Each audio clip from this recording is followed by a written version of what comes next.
SP university ખાતે ABVP નું જે આંદોલન ચાલી રહ્યું છે તેમાં સીધા જ વાત કરીશું નગર મંત્રી ભાવસનભાઈ સાથે।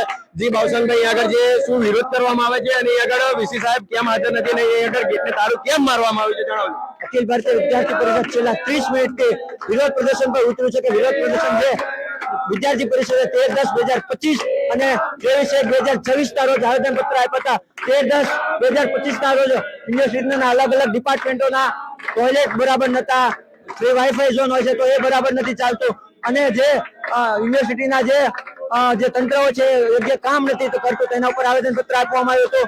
ત્યારબાદ 23/1/2026 ના રોજ વિદ્યાર્થી પરિષદ દ્વારા પીએચડી ના અલગ અલગ 5 વિષય પર આવેદનપત્ર આપવામાં આવ્યું હતું। અત્યારે જયારે વિદ્યાર્થી પરિષદ વિરોધ પ્રદર્શન પર ઉતરે છે ત્યારે વાઇસ ચાન્સેલર જે નિરંજનભાઈ પટેલ છે તો એ પોતે રાજનીતિક નેતાઓ સાથે બેસે છે, વિદ્યાર્થીઓના પ્રશ્નોને ધ્યાનમાં લઈને અહીંયા ઉપસ્થિત નથી થતા।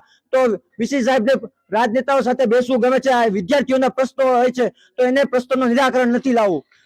હાલ એબીવીપી નું ક્યાં સુધી આ આંદોલન જારી રહેવાનું છે? જ્યાં સુધી વાઇસ ચાન્સેલર આવશે નહીં, જે પ્રશ્નોની માંગણી કરી છે એનો યોગ્ય જવાબ નહીં આપે ત્યાં સુધી વિદ્યાર્થી પરિષદ ઉગ્રથી અતિ ઉગ્ર આંદોલન થશે, તેની સંપૂર્ણ જવાબદારી પ્રશાસનની રહેશે।